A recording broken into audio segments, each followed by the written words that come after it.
Oi, pessoal. Nós estamos iniciando o módulo 13 do curso de Direito Constitucional de 2010. Esse módulo é o módulo de culminância desse curso, onde nós vamos resolver literalmente centenas de questões de concursos passados.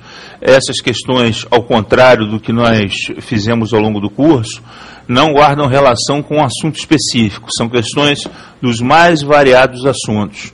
Esse módulo é um módulo indicado para quem quer fazer uma revisão do direito constitucional, mesmo que não tenha feito o nosso curso aqui no EVP, ou tenha feito curso com outro professor, no próprio EVP, ou no curso presencial ou telepresencial. Nosso objetivo aqui é pegar desde as questões mais fáceis até questões mais complexas, tudo misturado, num grande popurrí, e aproveitar para fazer uma revisão do conteúdo programático, ao mesmo tempo, analisando a tendência de bancas, examinadoras. Então nós temos questões estilo CESP, de múltipla escolha, nós temos questões estilo ESAF, também de múltipla escolha, temos questões de certo e errado estilo CESP, enfim, temos os mais variados institutos, as mais variadas instituições organizadoras com questões com diversos graus de dificuldade. Então o objetivo da gente aqui não é outro que não seja promover junto com você uma revisão daquilo que nós já vimos ou daquilo que você já viu num curso de Direito Constitucional que você tenha feito, seja o meu, seja qualquer outro. E portanto, esse módulo 13, ele finaliza o nosso curso completo de 2010 e ele, ao mesmo tempo, é um módulo solto, ou seja, ele pode ser utilizado por quem fez o curso ou por quem ainda não fez o curso ou fez o curso com outro professor. Só desaconselho, se for esse o seu caso, não assistir esse módulo se você não fez nenhum curso de Direito Constitucional. Senão ele vai prejudicar mais do que ajudar você. Ele vai te confundir.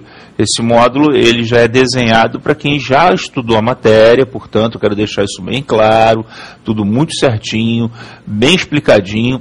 Esse módulo é feito para quem já estudou o Direito Constitucional e quer fazer uma atualização, quer fazer uma revisão. Portanto, é um módulo estanque, ok? Nós vamos levar aqui várias horas, literalmente, corrigindo questões. É esse o nosso objetivo e, ao mesmo tempo, revendo temas, atualizando temas para você. Tudo bem? Então, vamos lá. Você tem o material disponível no site, são 200 e poucas questões. Aliás, deixa eu conferir aqui quantas questões são. São exatamente 240 questões, né? E nós vamos começar a resolver agora. O ideal é que você já tenha tentado resolver essas questões, e aí depois venha só assistir o vídeo para conferir, para tirar alguma dúvida, né? Verificar se você acertou, se você não acertou.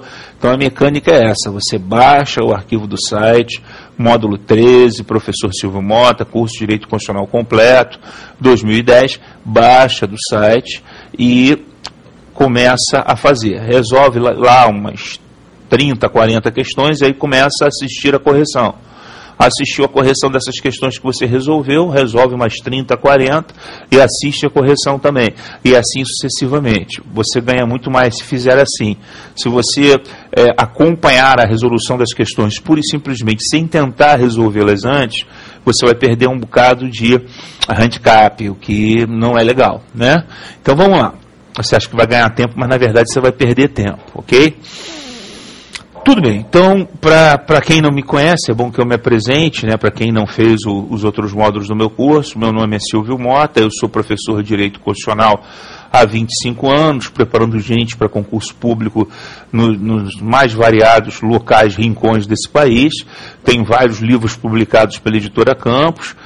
O mais indicado para quem não está ainda familiarizado, não vai fazer um concurso para a área jurídica, para quem está querendo fazer uma introdução legal em Direito Constitucional, é o meu livro que está em 22ª edição, o Direito Constitucional da série Provas e Concursos, editora Campos Elsevier. A edição mais atualizada é a 22ª edição, a última edição. A gente está gravando essa aula em janeiro de 2011, quer dizer, no iníciozinho de janeiro, hoje é dia 5 de janeiro, e é a culminância do curso que nós gravamos ao longo de todo o ano de 2010 no Eu Vou Passar, ok?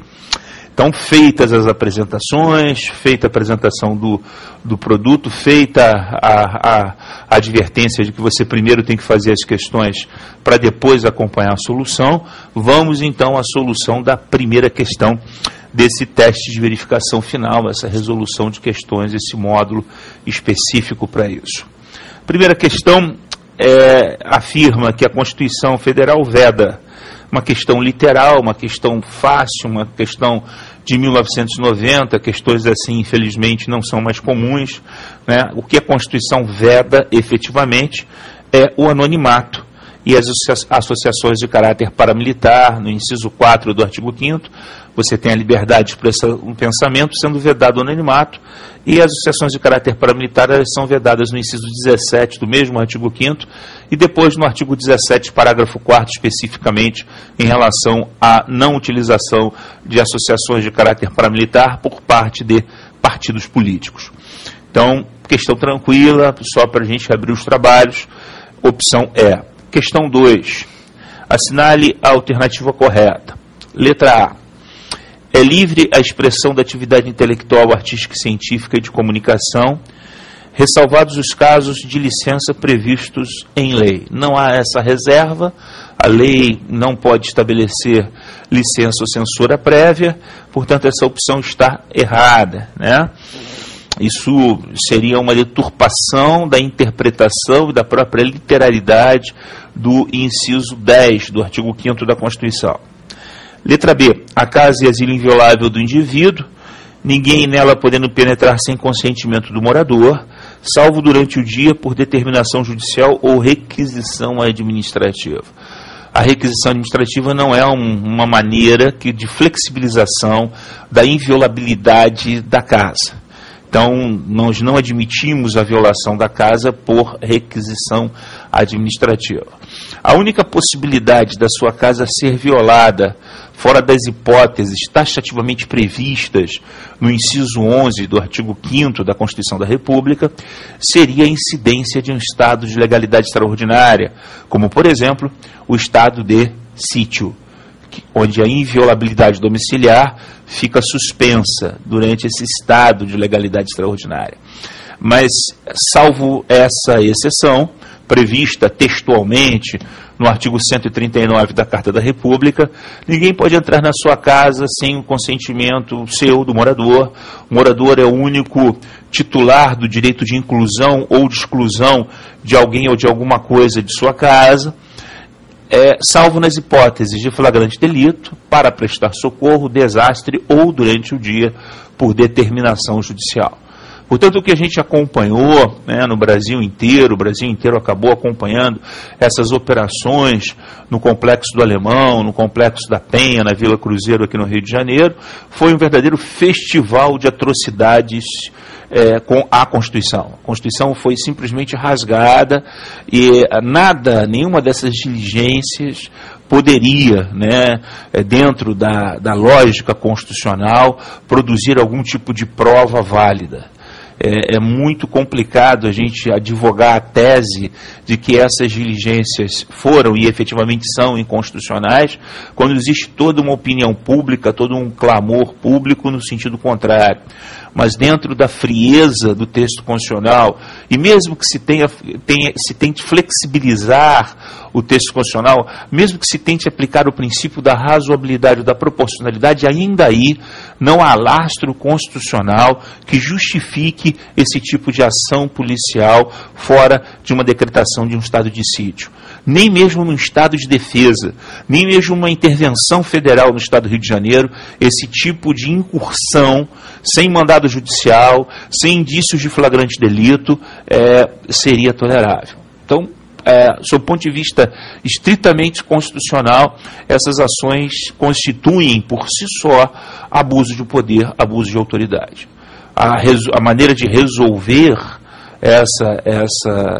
esse impasse que levou a essas inconstitucionalidades, a essas arbitrariedades, seria uma maneira muito simples. Bastaria, logo depois da ocupação das ruas, das vielas, pela força policial, que acompanhasse a diligência nas casas um juiz de direito, um representante do Ministério Público, um representante da Defensoria Pública, e não aquele festival de invasões domiciliares que foram perpetradas e não foram filmadas, porque a filmagem foi proibida exatamente porque algumas autoridades tinham absoluta ciência de que estavam incorrendo em crime. Não se trata nem de violação domiciliar, se trata de crime de abuso de autoridade, de abuso de poder, enfim. Mas não se fala nisso, todo mundo ficou feliz, não é, com a libertação dessas comunidades, mas o Estado, ele tem um pacto social que ele tem que respeitar, é por isso que ele é o Estado, é por isso que ele não é um narcotraficante, e esse pacto social foi rompido, foi desrespeitado, foi aviltado com a invasão das casas indistintamente, sejam casas de facínoras, sejam casas de trabalhadores. Agora, a nossa Constituição reserva o direito de qualquer indivíduo, independentemente da localidade onde more, independentemente de ser a sua casa de tapera, pau a pique, de alvenaria ou de mármore de Carrara, a nossa Constituição reserva ao indivíduo a inviolabilidade da casa. Um direito que remonta, não é, à Carta de 1215 da Inglaterra, no pacto feito entre os barões ingleses e o João sem terra, o rei João. Então, a partir daquele momento já se consagrava a ideia de que nem o rei da Inglaterra pisava na casa de um camponês sem o seu consentimento, fora dos casos óbvios de desastre, prestar socorro, estado de flagrância, ou, mais recentemente, ordem judicial, ou seja, uma ordem expedida, um mandado de busca e apreensão expedido por um juiz competente que permita a entrada de alguém na sua casa. Esse mandado de busca e apreensão, ele não pode ser coletivo, ele tem que ser mandado de busca e apreensão individual, ou seja, um para cada residência, um para cada moradia. E tudo isso parece que foi esquecido, a Constituição parece que foi rasgada em nome de um espetáculo publicitário promovido pelas forças de segurança pública do Estado do Rio de Janeiro. A opção B, ela coloca a casa... A opção B está errada porque a requisição administrativa não é viável, embora essa operação policial pareça desconhecer isso. A letra C é compulsória a adesão à associação profissional ou a sindicato profissional? Não, ninguém é obrigado a se filiar ou permanecer filiado a sindicato, está lá no artigo 8º, também no próprio artigo 5º, tem o mandamento constitucional de que ninguém é obrigado, ninguém será compelido a se associar ou permanecer associado. Letra D, plena liberdade de associação para fins lícitos, admitida de caráter educativo paramilitar. Isso não faz sentido. A associação de caráter paramilitar não tem fins educativos, portanto, a opção D também está errada. Opção E, é livre exercício de qualquer trabalho, ofício ou profissão, atendidas as qualificações profissionais que a lei estabelecer. Essa opção, ela reproduziu literalmente o inciso 13 do artigo 5º, então essa é a opção correta. Portanto, na questão 2, a letra correta é a letra E ou E, conforme queiram. Questão 3. Segundo a Constituição Federal, o princípio da igualdade de todos perante a lei impede que a lei favoreça os mais pobres, visando reduzir as desigualdades sociais. Evidentemente que seria uma deturpação do princípio da isonomia. Essa isonomia não é uma isonomia absoluta. A isonomia, ela tem as suas relativizações. E é saudável que seja assim. É uma isonomia relativa, porque é uma isonomia que beneficia aqueles que são hipossuficientes economicamente com medidas, não só de caráter legislativo, mas de caráter administrativo, que facilitem esse acesso ao lazer, à educação, à cultura dessas pessoas que não têm capacidade econômica muito desenvolvida. Então essa opção não faz o menor sentido. Opção B. O princípio da igualdade consiste em que ninguém seja obrigado a fazer ou deixar de fazer alguma coisa, senão em virtude de lei. Né? O princípio da legalidade, perdão. Exatamente, o princípio da legalidade, que pode ser interpretado como o princípio da legalidade ou da estrita legalidade, conforme o enfoque doutrinário que você pretenda invocar aqui. Mas é uma repetição literal do inciso 2 do artigo 5º, essa opção é a correta.